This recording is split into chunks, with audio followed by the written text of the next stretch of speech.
ഇന്നൊരു slow day ആണ്. ശരിക്കും പറഞ്ഞാൽ ഇന്ന് വലിയ കാര്യങ്ങളൊന്നും സംഭവിച്ചിട്ടില്ല. രാവിലെ തന്നെ അനീഷ് കോണ്ടന്റ് കൊടുക്കാനായിട്ട് തന്നെ ഷാനവാസിനെ പിടിച്ചു വരുത്തി കോണ്ടന്റ് കൊടുത്ത ഒരു ദിവസം കൂടിയാണ്.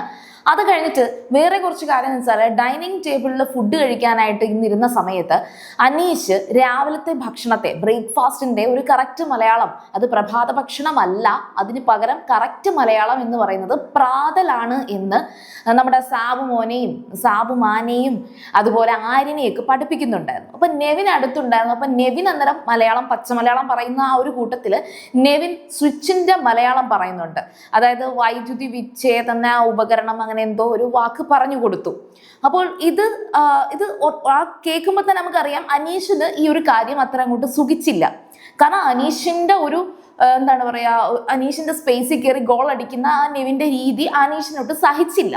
പക്ഷെ അപ്പോഴത്തേക്കും ടാസ്ക് ഒക്കെ വന്നു. ടാസ്കിനകത്തോട്ട് എല്ലാവരും പോയി. ഇപ്പൊ ടാസ്ക് എല്ലാം കഴിഞ്ഞപ്പോഴത്തേക്കും നെവിനും നൂറയും ആതിരയും അവിടെ കിടന്ന് സംസാരിക്കുന്നതിന്റെ ഇടയിലേക്ക് അനീഷ് ഇപ്പം ലൈവിൽ വന്നിട്ട് നെവിനെ വിളിച്ചിട്ട് പറയുകയാണ്, ഇന്ന് രാവിലെ ഇവിടെ എനിക്ക് നന്നായിട്ട് മലയാളം അറിയാം, വളരെയധികം മലയാളത്തിൽ വീക്കായിട്ടുള്ള ആര്യനും പിന്നെ സാബുമാന് അത്രയ്ക്കൊന്നും മലയാളം അറിയത്തില്ല, അതുകൊണ്ട് സാബുമാനെയും ഞാൻ വളരെ നോർമലായിട്ട് നമ്മൾ യൂസ് ചെയ്യുന്ന കുറച്ച് ചെറിയ വാക്കുകളൊക്കെ പറഞ്ഞു കൊടുക്കുകയായിരുന്നു. അപ്പൊ അതിൻ്റെ ഇടയിൽ ഒരു തമാശ കലർത്താൻ വേണ്ടിയിട്ട് നെവിൻ ആ സ്വിച്ചിന്റെ മലയാളം പറഞ്ഞു കൊടുത്തു. അത് സ്വിച്ചിന്റെ മലയാളമൊക്കെ എനിക്ക് അറിയാം, പക്ഷെ അതവിടെ പറയേണ്ട കാര്യമില്ലായിരുന്നു. അത് പറഞ്ഞതിന് ശേഷം അതൊരു തമാശയിലേക്ക് പോയി. അങ്ങനെ തമാശ ആക്കിയത് എനിക്ക് അങ്ങോട്ട് ഇഷ്ടപ്പെട്ടില്ല. അത് അന്നേരം പറയണമെന്നുണ്ടായിരുന്നു. അപ്പോൾ ടാസ്ക് അങ്ങോട്ട് വന്നപ്പോഴത്തേക്ക് എനിക്ക് പറയാൻ പറ്റിയില്ല. അപ്പോൾ ഇന്നാ പിടിച്ചോ, ഞാനത് ഇപ്പൊ പറയുകയാണ് എന്ന് പറഞ്ഞിട്ട് പോയി. ശരിക്കും പറഞ്ഞാൽ അനീഷിന്റെ വിവരമില്ലായ്മ, അല്ലെങ്കിൽ അനീഷിന്റെ ഒരു ഉൾക്കൊള്ളാൻ കഴിയാത്ത ഒരു ക്യാരക്ടർ എന്ന് പറയുന്നത് ഇതാണ്. അതായത് പുള്ളിക്കാരന്റെ ഒരു സ്ട്രാറ്റജിയാണ്. അനീഷ് താനൊരു ചിട്ടയുള്ള ഒരു മനുഷ്യനാണ്, അച്ചടക്കമുള്ള മനുഷ്യനാണ്, മറ്റുള്ളവരെ എല്ലാവരെയും ഇതേ കണക്ക് താൻ സഹായിക്കുന്നു, പരിഗണിക്കുന്നു, റെസ്പെക്ട് ചെയ്യുന്നു. ഇപ്പോൾ സ്ത്രീ വിരോധി എന്നുള്ള ലെവലിലേക്ക് അനീഷിനെ ബിഗ് ബോസ് ഹൗസിലേക്ക് ലാലേട്ടൻ പിടിച്ചു കയറ്റിയത് എനിക്ക് ഇന്നും ഓർമ്മയുണ്ട്. പക്ഷെ ഇവിടെ വന്നപ്പോഴത്തേക്കും സ്ത്രീകളോട് ബഹുമാനിക്കുന്ന, സ്ത്രീകൾക്ക് വേണ്ടിയിട്ട് സംസാരിക്കുന്ന, അപ്പൊ നമ്മൾ ഓക്കെ, നല്ല മനുഷ്യൻ, നല്ല കാര്യം, നല്ലതാണ്, ഓക്കെ. പക്ഷെ ഇതൊക്കെ അഭിനയമാണോ? ടാസ്ക് പഠിച്ച് 5 വർഷത്തേക്കുള്ള ലീവ് എടുത്ത് 2 വർഷമായി ലീവ് എടുത്തിട്ട് അങ്ങനെ നിൽക്കുന്ന, ഇതുമായിട്ട് ബന്ധപ്പെട്ട അഖിൽമാരാറിനെയും റോബിനെയും ഒക്കെ കോണ്ടാക്ട് ചെയ്ത് അവരുമായിട്ടൊക്കെ സംസാരിക്കാൻ ശ്രമിച്ച ഒരു വ്യക്തിയാണ് ഈ പറയുന്ന അനീഷ്. അപ്പോൾ ഈ പറയുന്ന അനീഷിന് PR എന്ന് പറയുന്ന വാക്കിന്റെ അർത്ഥമൊന്നും അറിയാത്ത ഈ അനീഷ് ഇപ്പൊ ഈ കാണിക്കുന്നത്, ശരിക്കും പറഞ്ഞാൽ ഒരുപാട് പേര് നമ്മുടെ ഈ ഒരു സീരിയൽ ഗ്രാൻഡ്മ ചാനലിലൂടെ ഞാൻ വളരെ അധികം പോസിറ്റീവായിട്ട് അനീഷിനെ കുറിച്ച് പറഞ്ഞ ഒരാളാണ്. പക്ഷേ ഇപ്പോൾ ഈ കാണിക്കുന്ന പല ചാബല്യങ്ങളും, കുട്ടിത്തം നിറഞ്ഞ പല പെരുമാറ്റങ്ങളും, രാവിലെ എഴുന്നേറ്റ് കോണ്ടന്റ് കൊടുക്കുക, സ്വിച്ച് ഇട്ടണക്ക് കോണ്ടന്റ് കൊടുക്കുക എന്നുള്ള ഒരു ഉദ്ദേശത്തോടെ അനീഷ് പെരുമാറുന്നത് പോലെ എനിക്ക് തോന്നി തുടങ്ങിയിട്ടുണ്ട്.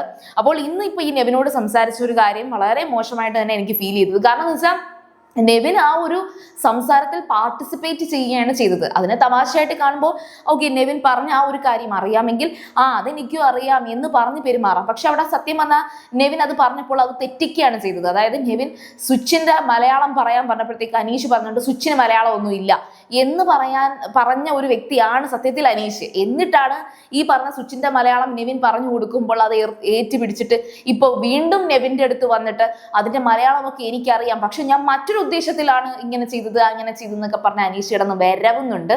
ശരിക്കും പറഞ്ഞാൽ അനീഷ് ഈ പറയുന്ന ഗെയിം അതൊരു സ്ട്രാറ്റജിയാണ് കൊണ്ടുവന്നതെങ്കിൽ ബിഗ് ബോസ് പോലെ ഒരു വലിയ ഷോയിൽ ഇദ്ദേഹത്തിന്റെ ഈ സ്ട്രാറ്റജി വെറും ചീപ്പാണ്.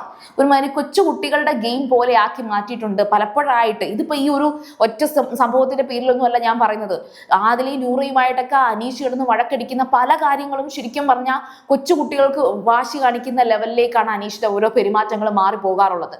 സോ അത് വെച്ചിട്ട് ഞാൻ പറഞ്ഞതാണ്, ഇങ്ങനൊരു സംഭവം ലൈവിൽ ഇപ്പോൾ സംഭവിച്ചു. ശരിക്കും അനീഷിന്റെ ഗ്രാഫ് എന്ന് പറയുന്നത്, ഇദ്ദേഹത്തിന്റെ സ്വഭാവം അഭിനയമാണോ?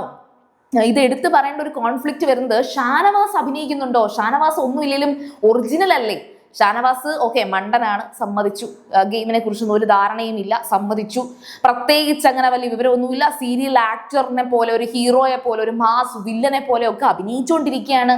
പക്ഷെ ഈ ബിഗ് ബോസ് ഹൗസിൽ വന്നിട്ട് ഇമേജ് കോൺഷ്യസ് ആണ്, ഷാനവാസ് ഇമേജ് കോൺഷ്യസ് ആണ്. പക്ഷേ as compare to Aneesh, Shanavas real അല്ലേ, ജെനുവിൻ അല്ലേ? അതാണ് ചിന്തിക്കേണ്ട ഒരു കാര്യം. ഇപ്പൊ ഞാനിത് പറയുമ്പോഴത്തേക്കും ഓക്കെ ഷാനവാസ് അടിപൊളിയാണ്, സൂപ്പറാണ്, കേമനാണ് എന്നല്ല. പക്ഷേ അനീഷിൻ്റെതായ എല്ലാ പോരായ്മകളും ഉണ്ട്. പഠിച്ചു വന്ന് നമ്മളിപ്പോൾ പഠിച്ചെഴുതുന്ന എക്സാമിന് മാർക്ക് മേടിക്കുക എന്നുള്ളതും ഒന്നും പഠിക്കാതെ വന്നിട്ട് എന്തൊക്കെയോ കഷ്ടപ്പെട്ട് എഴുതി കുറച്ച് മാർക്ക് മേടിക്കുന്നതും തമ്മിൽ വ്യത്യാസമുണ്ട് എന്നൊരു കാര്യം മാത്രമേ എനിക്ക് ഇതിൽ പറയാനുള്ളൂ. അപ്പോൾ അനീഷിന്റെ ഇത്തരത്തിലുള്ള കാര്യങ്ങൾ അത് കോണ്ടന്റ് ആണോ അതോ അനീഷിന്റെ സ്വാഭാവികമായിട്ടുള്ള ജീവിത രീതിയാണോ, ജീവിത ശൈലിയാണോ, അഭിനയമൊന്നും അല്ലാത്ത റിയൽ ആയിട്ടുള്ള ഒരു മനുഷ്യനാണോ, കർഷകനാണോ എന്നൊക്കെയുള്ളത് നിങ്ങൾ കമന്റ് ചെയ്യുക. സീരിയൽ ഗ്രാൻഡ്മ നിങ്ങൾ ഫസ്റ്റ് ടൈം ആണ് കാണണമെങ്കിൽ ഉറപ്പായിട്ടും ചാനൽ ഒന്ന് സബ്സ്ക്രൈബ് ചെയ്തിട്ട് കാണുക. വീഡിയോ ഇഷ്ടപ്പെട്ടാൽ ലൈക്ക് ചെയ്യാം, കമന്റ് ചെയ്യാം, ഷെയർ ചെയ്യാം. അപ്പോൾ ഞാൻ പോയി വരാം. ബൈ.